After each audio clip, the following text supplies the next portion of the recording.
안녕하세요. 한 주간 평안하셨습니까? 오늘은 설 주일입니다. 그러다 보니 고향을 방문하신 분들이 많으신지 빈자리가 많습니다. 오늘은 아마 온라인으로 참여하실 분들이 많으실 것 같습니다.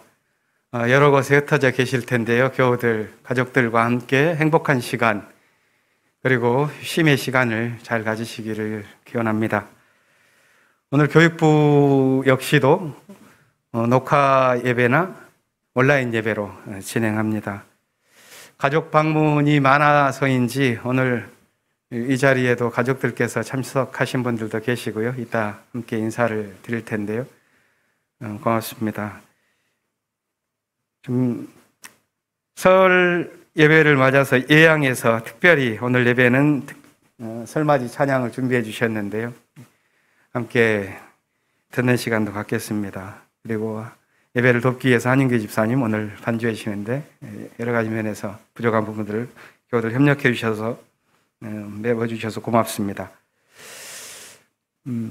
날씨가 아주 매서워가지고 좀 염려를 했습니다. 그런데 설 아침에는 이렇게 너무 춥지 않아서 그래도 교회에 오시는 발걸음 죄송스럽진 않았습니다. 마지막 추위가 이제 며칠이면은 닥치지 않을까 싶은데 그게 다 지나더라도 또 봄이 오는 길목이 금세 찾아오지 않을까 생각합니다. 계절이 깊어갈수록 또 새로운 계절이 다가오는 묘한 자연의 이치 앞에서 우리의 삶 또한도 그럴 것이라 믿습니다. 함께 새로운 기대와 희망을 갖고서 마음 모아서 함께 예배드리겠습니다. 징소리에 맞추어서 묵상 기도를 드리겠습니다. 3번 울릴 동안 주님께서 당신의 생명과 정의와 평화의 말씀을 우리 마음속에 담아주시기를 빕니다.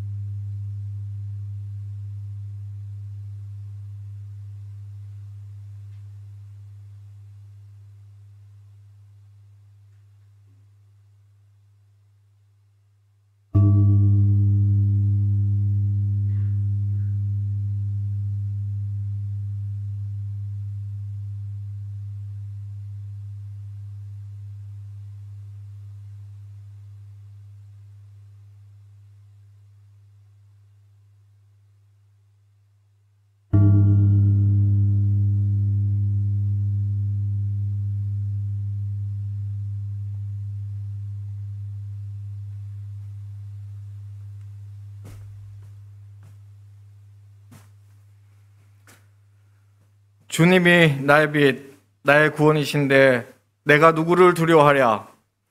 주님이 내 생명의 피난처이신데 내가 누구를 무서워하랴.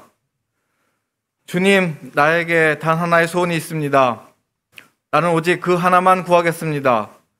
그것은 한평생 주님의 집에 살면서 주님의 자비로우신 모습을 보는 것과 성전에서 주님과 의논하면서 살아가는 것입니다. 재난의 날이 오면 주님의 초막 속에 나를 숨겨주시고 주님의 장막 은밀한 곳에 나를 감추시며 반석 위에 나를 올려서 높여주실 것이니 그때 나는 나를 애워싼 저 원수들을 내려다보면서 머리를 높이 치켜들겠다. 주님의 장막에서 환성을 올리며 제물을 바치고 노래하며 주님을 찬양하겠다. 내가 주님을 애타게 부를 때 들어주십시오. 나를 불쌍히 여기시고 응답하여 주십시오.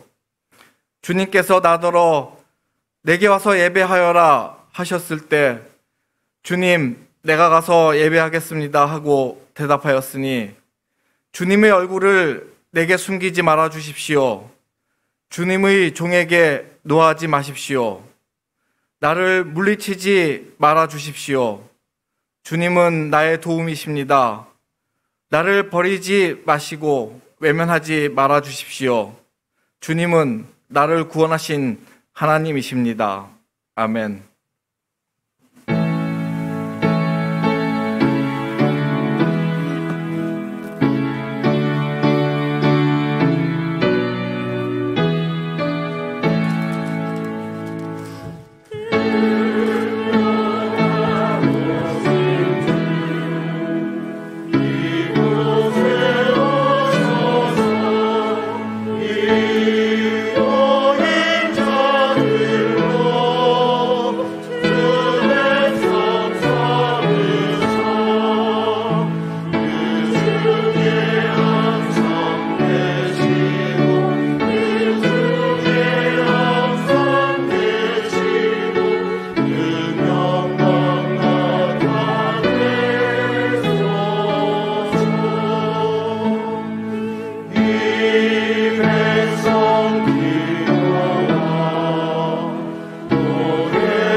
주님 주님 우리 주님 부르짖음 들으시소.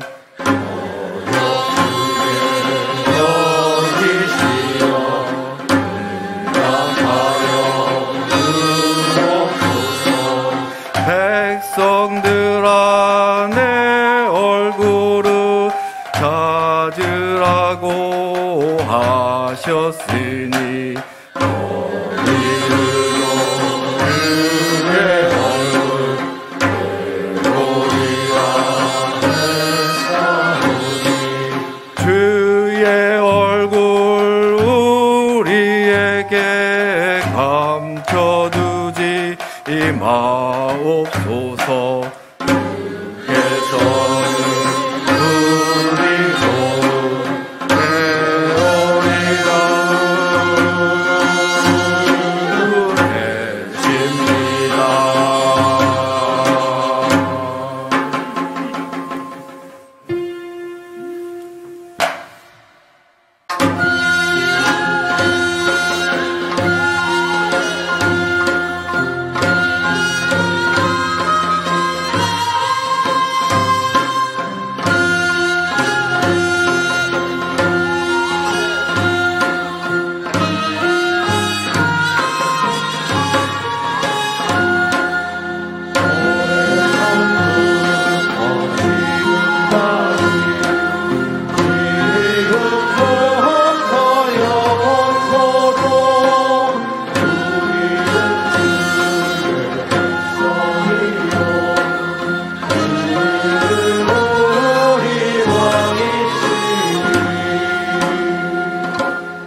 거룩하신 하나님, 계묘년 새해를 맞이하게 하시고 주님이 주시는 선한 능력으로 새해의 삶을 다짐하게 하심을 감사드립니다.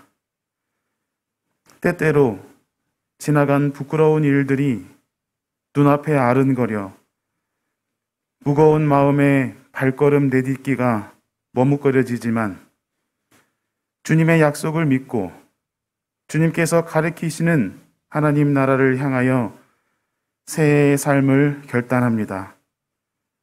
주님, 새해에도 저희들의 삶을 지켜주시기를 빕니다. 올 한 해 큰 어려움 없게 해주시고 혹여 어려움을 당할 때에 이겨낼 수 있는 용기를 주시기를 기도합니다. 교우들 각 가정을 축복해 주시고 건강하고 안녕히 화목하게 한 해를 지내도록 성령으로 함께하여 주시기를 빕니다. 우리 향인 공동체의 발걸음을 주님의 길로 인도하여 주시고 맡겨주신 선교와 사명에 충성하며 작은 하나님 나라의 기쁨을 미리 맛보며 성장하는 교회가 되게 하여 주옵소서. 주님, 새해에는 우리 사회의 민주주의가 성숙하게 하시고 한반도를 둘러싼 열강의 간섭을 걷어내는 지혜로 남과 북이 평화의 진척을 이뤄내도록 은총을 내려 주옵소서. 지구촌 곳곳에서 전쟁과 포성의 소리가 아닌 생명과 평화의 소식이 들려 강팍한 우리들의 마음이 따뜻해지기를 소원합니다. 기후 재앙의 시대, 겸손과 절제의 회개의 영성으로 편리와 욕망이 아닌 불편하지만 생명을 살리는 삶의 습관으로 변화하게 하옵소서. 정의와 생명의 주님, 올 한 해 저희의 발걸음을 정의와 평화의 길로 이끌어 주옵소서. 그 길로 나아가겠습니다. 저희에게 새해의 은총을 내려 주옵소서.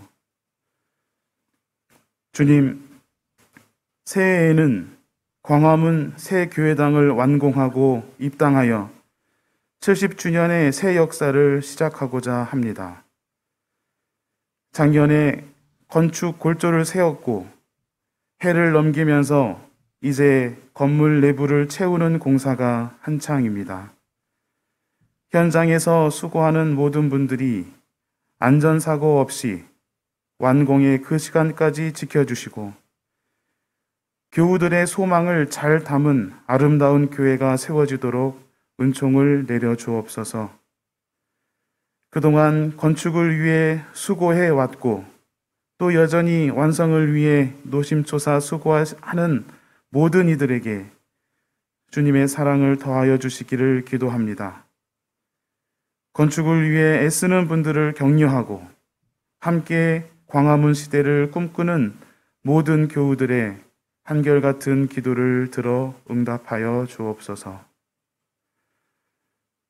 교회 창립 70주년을 맞이하여 기념하고자 하는 행사들이 있습니다. 작은 믿음 다시 모아 새로 심는 향린 70주년의 소망을 담은 표어처럼 70주년 기념 행사들이 저희들의 작은 기도와 참여로 향린 70주년의 새 역사를 위한 초석이 되게 하여 주옵소서. 특별히 청년과 교육의 비전을 창출하고 향린 미래의 주역들을 세우는 일에 우리 모두 뜻을 모으게 하여 주옵소서. 우리를 부르시는 주님, 오늘날 저희를 향린으로 부르신 주님의 뜻을 언제나 기억하며 오늘 우리 향린에 맡겨진 선교 사명에 충실할 수 있도록 인도하여 주옵소서. 오늘 함께 드리는 예배 가운데 주님께서 임재하여 주시고 따뜻한 은혜로 새 힘을 주시기를 기원합니다. 우리의 마음을 만져주시고 주님의 온기를 느끼는 시간이 되게 하옵소서. 예배를 위하여 여러 모양으로 수고하는 손길들을 기억합니다. 저희의 작은 정성들을 모아 한 마음으로 드리는 저희의 예배를 받아 주옵소서. 설 명절로 이 시간 함께 하지 못하는 교우들에게도 한결같은 은혜로 함께 하여 주시고, 가족을 찾아 사랑을 나누는 모든 시간까지도 함께 하여 주시기를 기도합니다. 연휴에 오가는 길 안전하게 지켜주시고, 온 가족 함께 모여 새해를 희망으로 맞이할 새 힘을 나누는 명절이 되게 하여 주옵소서. 이제 우리의 입을 닫고 주님의 음성을 기다립니다. 주님을 기다리는 우리 마음에 임재하여 주옵소서.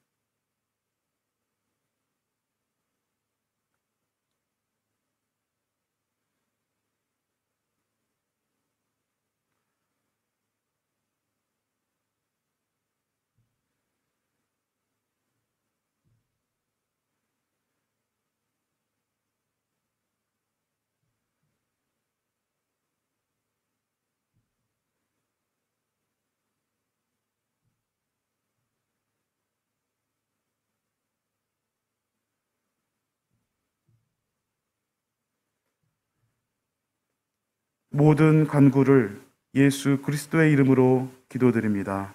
아멘.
오늘의 하늘 말씀은 제1성서의 이사야서와 제2성서의 고린도전서입니다. 먼저 이사야서 9장 1절에서 4절까지 말씀을 읽겠습니다. 제1성서 984쪽입니다.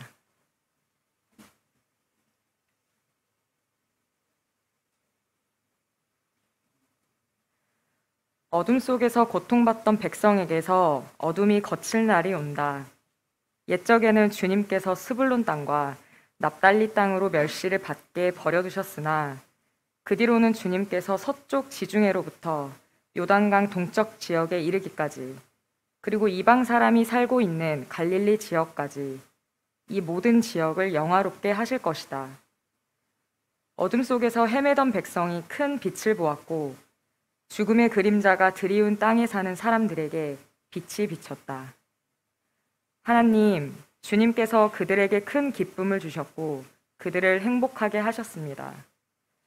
사람들이 곡식을 거둘 때 기뻐하듯이 그들이 주님 앞에서 기뻐하며 군인들이 전리품을 나눌 때 즐거워하듯이 그들이 주님 앞에서 즐거워합니다.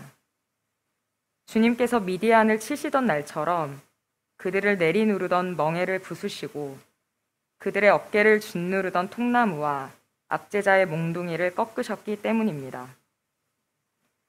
이어서 고린도전서 1장 10절에서 18절 말씀을 읽겠습니다. 제2성서 280쪽입니다.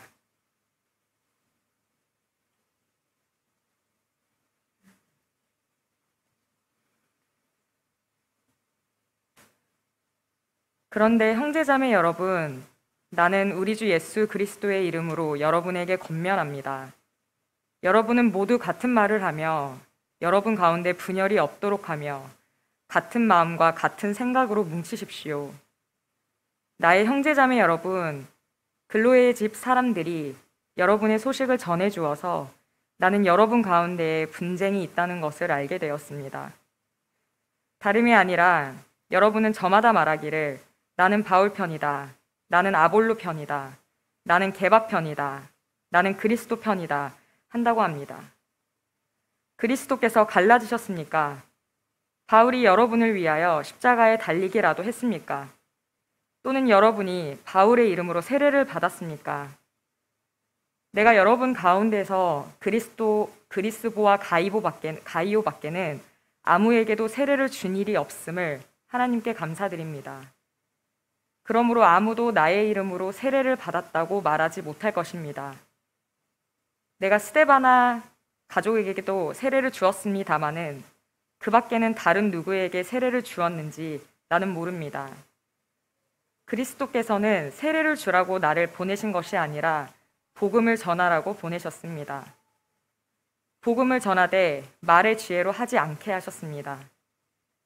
그것은 그리스도의 십자가가 헛되이 되지 않게 하시려는 것입니다. 십자가의 말씀이 멸망할 자들에게는 어리석은 것이지만 구원을 받는 사람인 우리에게는 하나님의 능력입니다. 다 함께 고린도전서 1장 18절 말씀을 읽겠습니다. 십자가의 말씀이 멸망할 자들에게는 어리석은 것이지만 구원을 받는 사람인 우리에게는 하나님의 능력입니다. 이 말씀으로 귀한 깨달음과 결단이 있으시기를 바랍니다.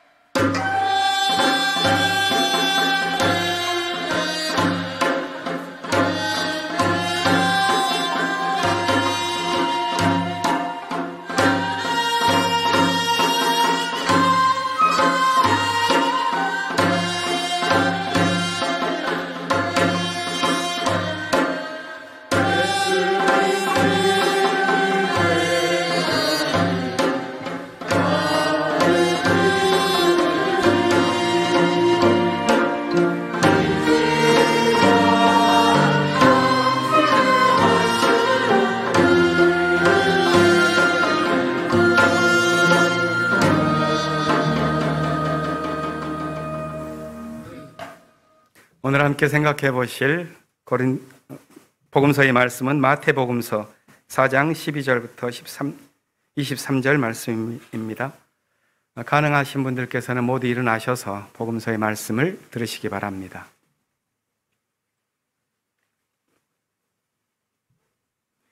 예수께서 요한이 잡혔다고 하는 말을 들으시고 갈릴리로 돌아가셨다.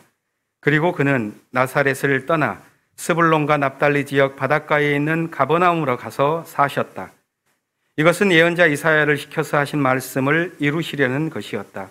스불론과 납달리 땅, 요단강 건너편, 바다로 가는 길목, 이방 사람들의 갈릴리. 어둠에 앉아 있는 백성이 큰 빛을 보았고 그늘진 죽음의 땅에 앉은 사람들에게 빛이 빛이었다. 그때부터 예수께서는 회개하여라, 하늘나라가 가까이 왔다 하고 선포하기 시작하셨다. 예수께서 갈릴리 바닷가를 걸어가시다가 두 형제 베드로라는 시몬과 그와 형제가 아닌 안드레가 그물을 던지고 있는 것을 보셨다. 그들은 어부였다. 예수께서 그들에게 말씀하셨다. 나를 따라오너라. 나는 너희를 사람을 낚는 어부로 삼겠다. 그들은 곧 그물을 버리고 예수를 따라갔다. 거기에서 조금 더 가시다가 예수께서 다른 두 형제 곧 세베대의 아들 야고보와 그의 동생 요한을 보셨다. 그들은 아버지 세베대와 함께 배에서 그물을 깁고 있었다. 예수께서 그들을 부르셨다. 그들은 곧 배와 자기들의 아버지를 놓아두고 예수를 따라갔다. 예수께서 온 갈릴리를 두루 다니시면서 그들의 회당에서 가르치며 하늘나라의 복음을 선포하며 백성 가운데서 모든 질병과 아픔을 고쳐주셨다. 이는 주님의 말씀입니다.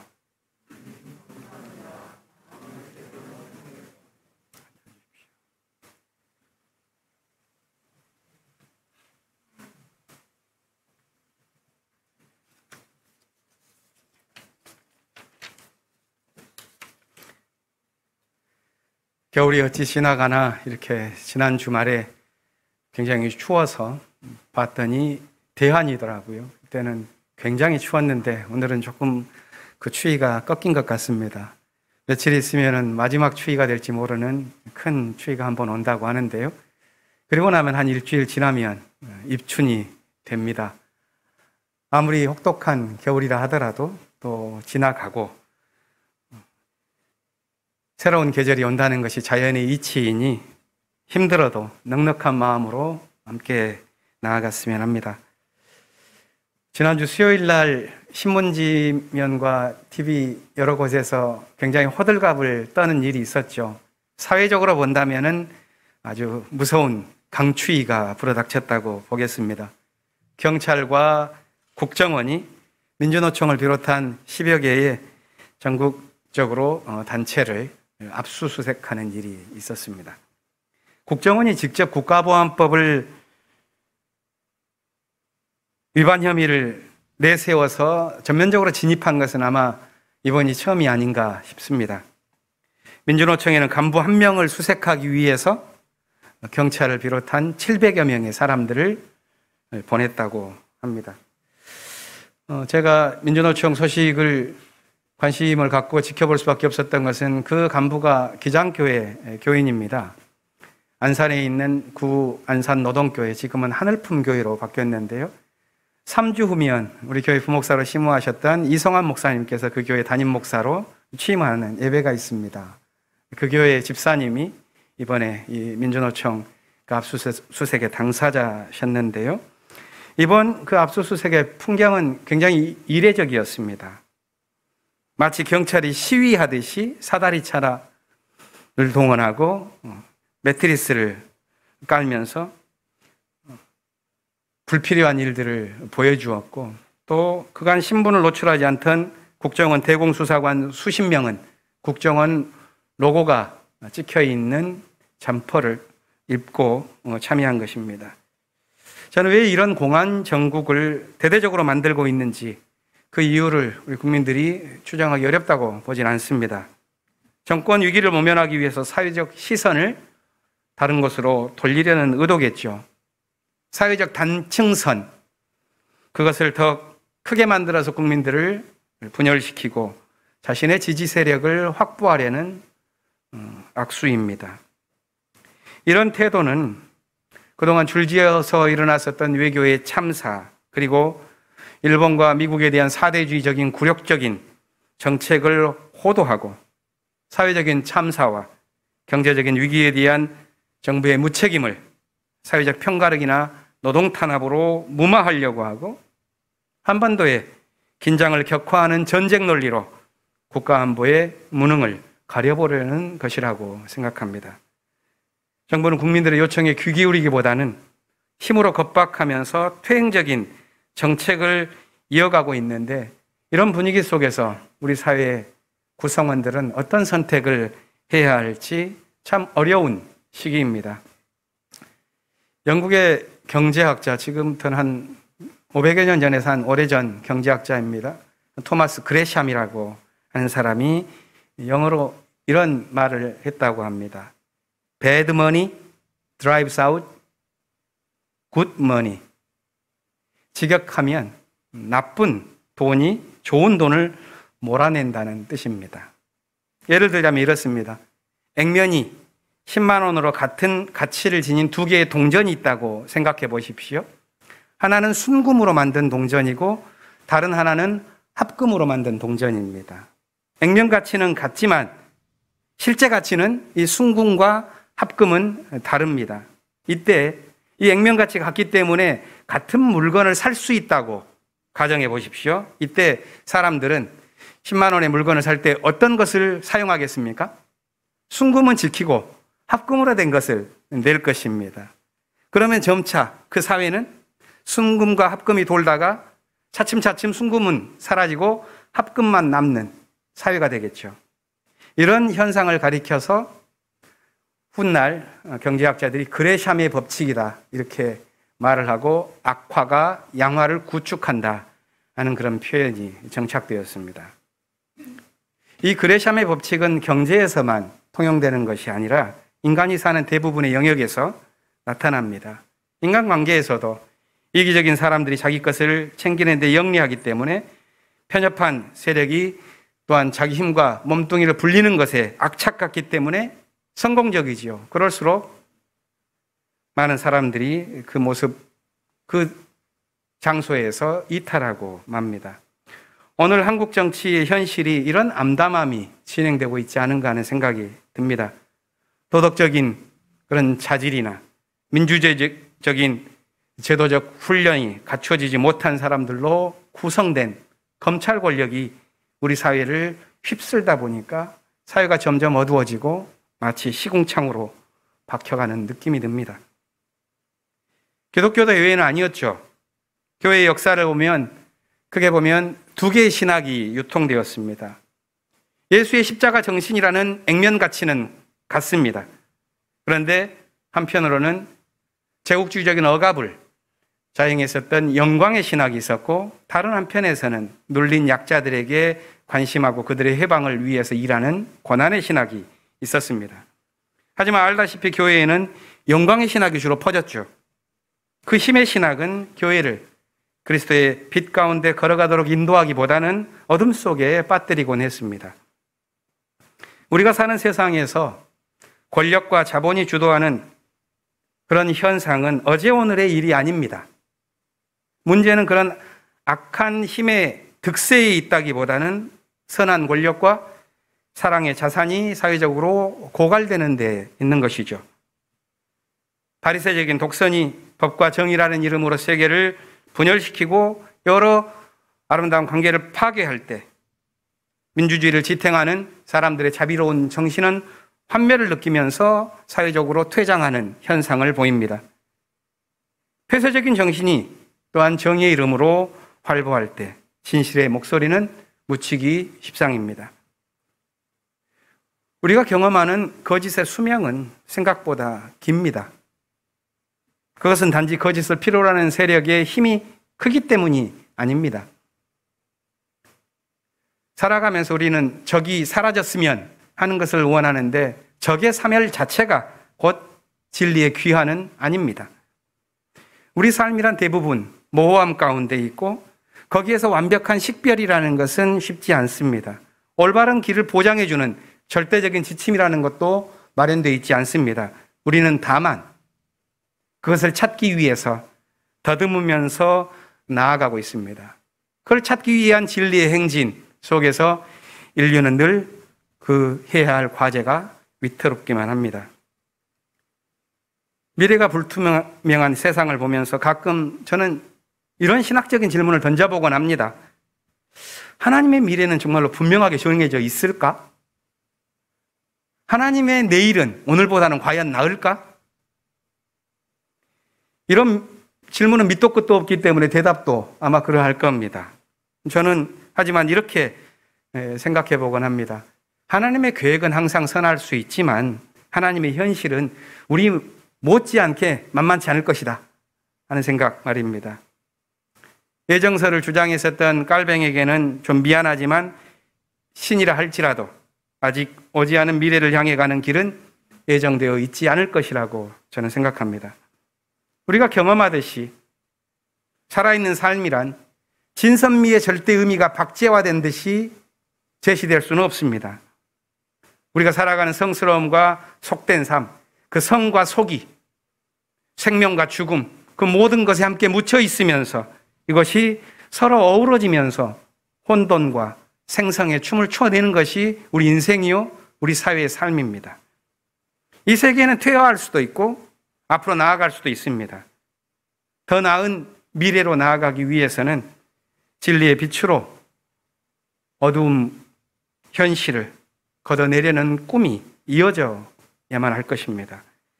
저는 그것이 주님께서 나타나신다 하는 것을 기다리는 주현절, 우리가 생각해 봐야 할 믿음의 주제라고 봅니다.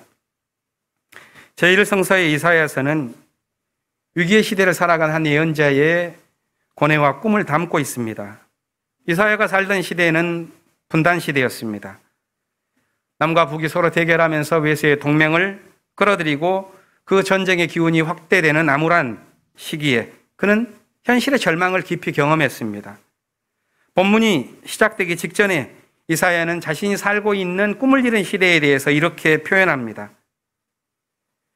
산자의 문제를 해결하기 위해 죽음의 세력에게 교훈을 얻으려는 자는 결코 동트는 것을 못 볼 것이다. 그들은 괴로움과 굶주림으로 이 땅을 헤맬 것이다. 굶주리고 분노한 나머지 위를 쳐다보며 왕과 신들을 저주하고 또 땅을 내려다보겠지만 보이는 것은 다만 고통과 흑암, 무서운 절망뿐일 것이니 그들은 짙은 흑암에서 빠져나오지 못할 것이다. 이것이 8장 마지막 절 말씀입니다. 이 말은 현실에 대한 탄식이지만 예언의 꿈은 그러나 이 절망적 현실에 갇히지 않고 9장 1절에서부터는 반전하며 오늘 본문이 시작됩니다. 이사야서가 저는 후대에 기록되었지만 예언서의 첫머리에 온 이유 가운데 하나도 바로 이 예언에 담긴 비전 때문이라고 저는 믿습니다. 오늘 1절 말씀입니다. 그렇지만 어둠이 거칠 날이 온다. 이사야는 이 자신의 꿈을 풀어서 이렇게 이어서 말합니다. 비록 옛적에는 스불론과 납달리 땅, 그곳이 멸시를 받도록 버려졌지만 주님께서는 이방인이 사는 갈릴리까지 모든 지역을 영화롭게 하실 것이다. 어둠 속에서 헤매던 백성, 죽음의 그림자가 드리워진 땅에 사는 사람들에게 빛이 시작된다. 이사야는 남유다에서 활동한 예언자입니다. 그는 지금 여기에서 북이스라엘 지역에 있었던 고난의 땅으로 알려진 스불론과 납달리의 사람들을 위해서 기도합니다. 그리고 그 옛날 미디안 세력에게 억눌렸었던 이스라엘을 구해냈던 사사 기드온의 활동을 회상해내면서 아시리아의 위성국가로 전락할 위기에 놓인 자신의 나라를 위해서 정의로운 새 세력이 나타나 빛나게 세워갈 것이라고 외칩니다. 이사야의 바람대로 당시의 왕조 국가에서 꽤 개혁적인 군주들이 바로 이어졌습니다. 히스기야, 또 몇 대를 지나서는 요시야와 같은 왕이 등장했습니다. 그러나 결과적으로 본다면 역사의 위기는 한없이 깊어갔고 결국 유다 역시도 바벨론에게 멸망하고 말았습니다. 그렇다면 우리는 결과적으로 후대에 살아가니까 이렇게 물을 수가 있지요. 우리의 질문은 이사야는 어둠이 거칠 날이 온다 이렇게 말을 했지만 사실 그의 꿈은 이루어지지 않은 것 아닌가? 그는 헛된 꿈을 꾼 것 아닌가? 이렇게 물을 수 있습니다. 예언자가 염원하는 꿈은 그 역사의 어둠이, 그 무게가 얼마나 큰지를 측량하지 못한 순진한 기대에 불과한 것 아닌가? 우리가 이런 생각을 갖게 되는 이유는 우리가 경험하는 현실 세계는 늘 자기 한계 속에서 움직이는 것을 너무나 깊게 봐왔기 때문입니다. 그리고 또한 일시적으로 성공한 어떤 일이 있다 할지라도 어느 정도 가다 보면 그것이 희미해지고 그 정신이 흐트러지면서 굴절되고 좌초되는 것을 우리 역사가 운명처럼 반복하고 있는 것을 우리는 봐왔기 때문에 그런 생각을 하게 됩니다. 그렇지만 또 하나의 변함없는 진실은 인류의 역사가 예언의 꿈을 잃지 않으려고 여전히 어둠이 거칠 날, 그날을 향해서 행진하고 있는 것. 그건 역시도 하늘의 뜻을 찾으면서 참된 길을 걷고자 하는 사람들이 계속 등장하기 때문에 그럴 것이라고 봅니다. 우리는 그것이 예언의 전통이요, 또한 우리의 삶 속에서도 예수 운동을 걷고자 하는 것으로 나타납니다. 오늘 마태복음 본문은 광야 시험을 마친 예수의 공생애가 시작되는 내용이죠. 마태는 이 예수의 활동의 의미를 다각적으로 전하고 있습니다. 그 시작은 이렇습니다. 예수께서 요한이 잡혔다는 말을 들으시고 갈릴리로 돌아가셨다. 여기서 요한이 잡혔다라고 하는 것은 수동적인 체포의 의미, 그래서 더 이상 활동을 할 수 없게 된 그런 불운한 사태만을 의미하지는 않습니다.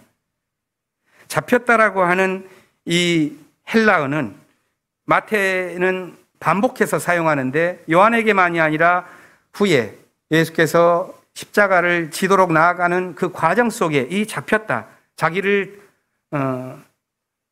건네주었다라는 뜻으로 계속해서 반복합니다. 그것은 수동적인 의미만이 아니라 자신을 의도적으로 내어주는 능동적인 의지가 담겨 있는 말입니다. 그래서 마태는 자기를 내어준 요한의 뒤를 이어서 그 빈자리를 채운 예수의 행위를 가리켜서 그 먼 옛날부터 전해져 내려왔었던 이사야의 예언이 이루어진 일이라고 복음서에서 말을 합니다. 예수가 외친 첫 번째 말씀은 요한이 광야에서 외친 그 말씀과 동일합니다. 회개하여라, 하늘나라가 가까이 왔다. 이 말씀은 새로운 시대를 갈망하는 사람들을 향한 초대입니다.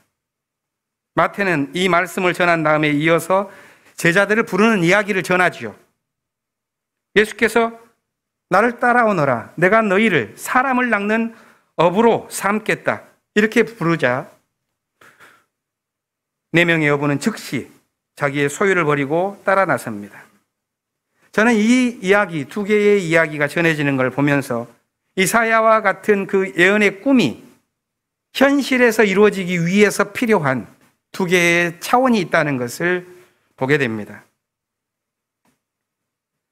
하나는 역사의 어둠을 거치기 위해서 이 하늘의 부름을 외치는 예수의 메시지입니다.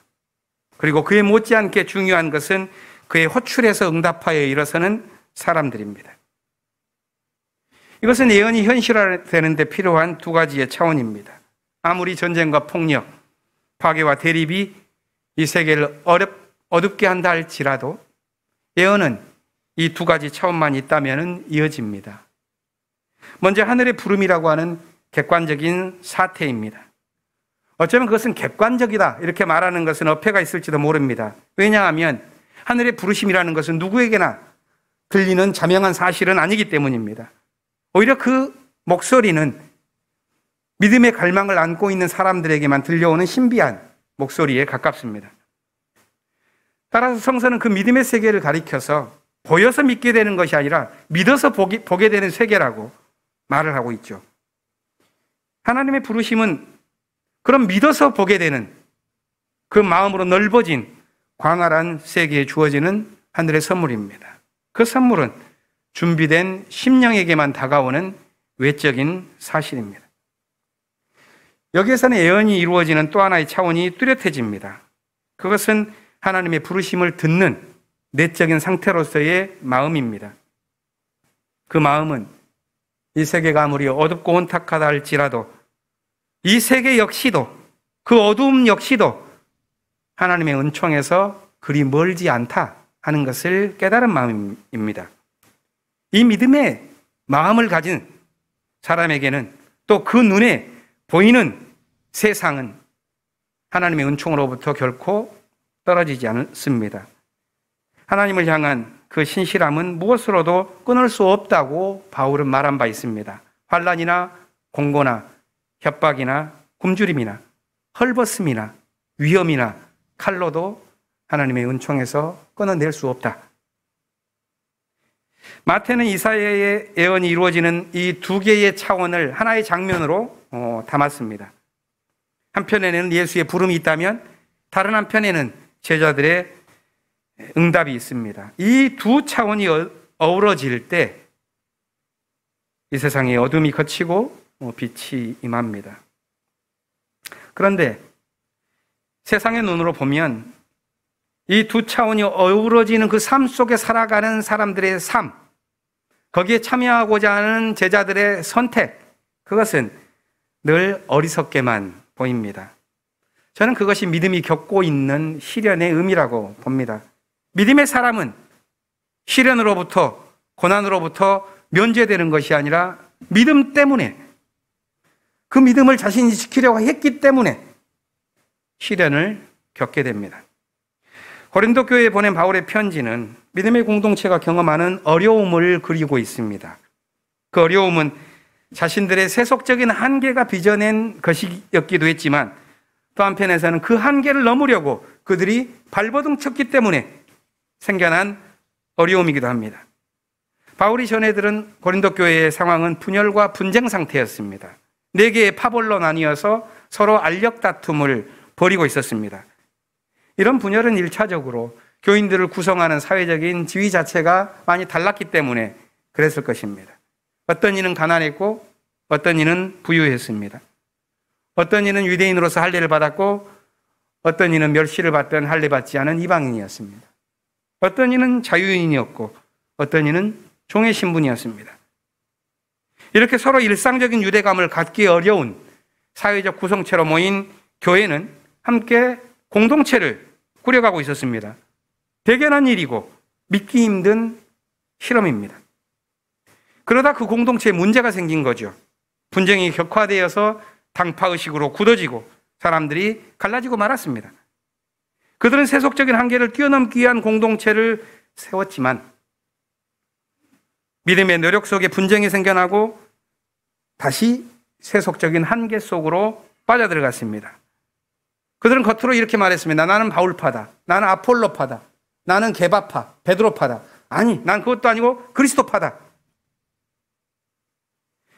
겉으로는 이런 논쟁이었지만 실제로는 자기들의 지식, 자기들의 신념, 자기들의 언변을 절대시하는 교만에 빠진 것입니다. 바울은 이 공동체를 위해서 하나의 해법을 오늘 본문에서 제시합니다. 그것은 그리스도의 복음을 전하는 자신에게 가장 중요했었던 십자가의 신학입니다. 17절을 보면 이렇게 바울은 말합니다. 복음이란 그것이 전해질 수 있기 위해서 그것이 수단이 되는 것은 말의 지혜가 아니다. 만일 그렇다면 그리스도의 십자가는 헛된 것이 되고 말 것이다. 그 이어서 바울은 이렇게 오늘 우리가 함께 읽은 본문에서 말합니다. 십자가의 말씀은 멸망할 자들에게는 어리석은 것이지만 구원을 받는 사람에게는 하나님의 능력입니다.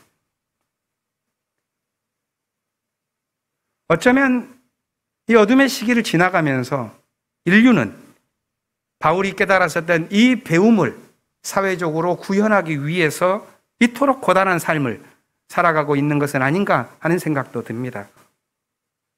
십자가의 말씀은 삶을 회개하도록 이끌지요. 하지만 이 세상의 삶은 자신을 돌이키기보다는 자신을 더 강화시켜내기 위해서 힘을 획득해내는 데 관심합니다. 그들은 예수가 십자가에서 달리고 있을 때 그렇게 말을 했죠. 야, 너 자신이나 한번 구원해봐라. 이렇게 하면서 조롱했습니다. 그러나 그런 삶이 사회적으로 범람하면 선한 노력은 실종되고 관계는 파괴됩니다. 그것은 세상을 힘과 공포의 세계로 몰아가는 자멸의 길입니다. 인류는 그런 삶을 너무도 오래도록 살아왔고, 그렇기 때문에 파괴와 대결의 문화에 젖었고, 결국 지구적 차원의 위기까지 우리가 맞는 현실을 경험하게 되었습니다. 오늘 우리의 세계는 사회이든 교회이든 새로운 삶의 방식을 요구하죠. 그것은 먼저 눈에 보이는 이 세계, 그것이 비록 난폭한 질서에 의해서 움직인다 할지라도 그 뒤편에 일렁이고 있는 하나님의 은총을 따라 평화를 일구고 있는 사랑이 있다는 것을 보는 것입니다.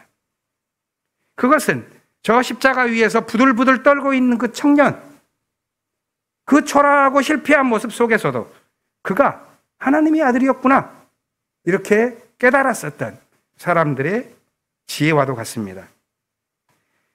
그것은 스스로 심령이 가난해져서 어둠 속에서도 하나님의 길을 걷게 우리를 이끌어줄 것입니다.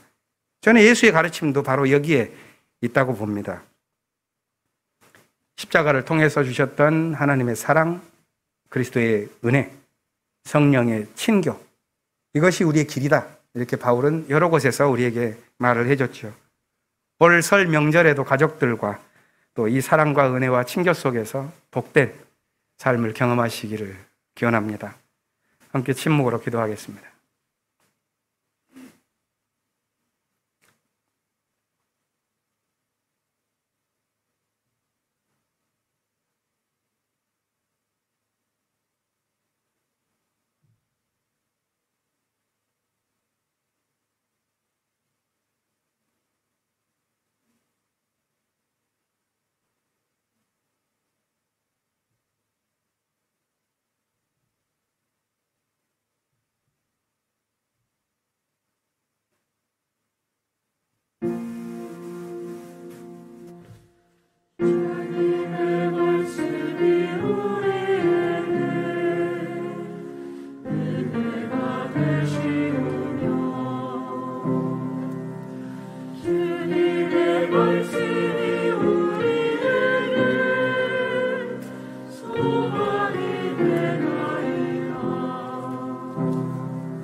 같이 기도드리시겠습니다. 하나님 아버지, 2023년 우리의 명절인 설날을 맞이하였습니다. 다사다난했던 2022년을 뒤로하고 2023년 새해를 맞이하고 새로운 희망을 품을 수 있게 해주심에 감사드립니다. 올 한 해는 저희 각자들의 바람들이 이루어지기를 소망하고 싶습니다. 현실의 삶이 쉽지 않다는 것은 잘 알고 있습니다. 각자 개인들의 삶에서, 조직에서의 삶에서 나라의 상황이, 세계의 상황이 어려움을 알려주고 있습니다. 그러나 어찌 보면 이것은 우리들이 걸어갈 방향을 알려주는 표시가 아닐까 하는 생각도 해봅니다. 이 모든 것이 주님의 뜻에 따라 힘들지만 잘 걸어갈 수 있는 힘을 허락하여 주시옵소서. 올 한 해는 향린에게 있어서도 새 성전을 완성시키는 중요한 해이기도 합니다. 주님의 뜻을 새 성전에서 더 많이 행하고 증거할 수 있기를 간절히 소망합니다. 새해 첫 정성을 올립니다. 이 정성들이 모든 것의 시작이 될 수 있기를 간절히 바라옵니다. 이 모든 말씀 주 예수 그리스도의 이름으로 기도드립니다. 아멘.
하송의 말씀을 전합니다. 어둠 깊은 시절을 지날 때 저 옛날부터 들려오는 예언의 북소리를 들으십시오. 어둠이 거칠 날이 온다. 죽음의 그림자가 드리운 땅에 사는 사람들에게 빛이 비칠 것이다. 이 하늘의 북소리를 들으며 삶을 돌이키고 공동체를 세우며 인생을 새롭게 밀고 나간 사람들이 여기 있습니다. 그 삶에 하늘의 위로와 은총이 있기를 기원합니다. 축복 기도를 나누겠습니다. 주 예수 그리스도의 은총과 하나님의 사랑과 성령께서 이루어 주시는 친교가 우리 가운데 영원토록 함께 있기를 주님의 이름으로 축원합니다. 아멘.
예, 공동감사 나누기 전에 오늘 우리 교회 방문하신 분을 소개해드리겠습니다.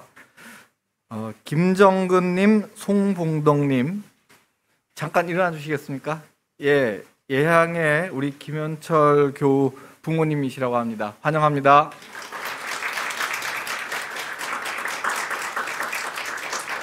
예, 앉으시면 되겠습니다. 예, 그리고 오랜만에 교회를 방문해 주신 이웅희, 임숙경, 이호영, 이재호님 가정 오랜만에 방문하셨다고 하네요. 예, 잠깐 일어나 주시겠습니까? 예, 반갑습니다. 예, 공동관심사 나누겠습니다. 오늘 서울주일로 예배를 드렸는데요. 예양에서 특별 찬양을 해주셨는데 늘 우리의 자랑이고 예양의 감사를 표하면 좋겠습니다. 예, 감사합니다.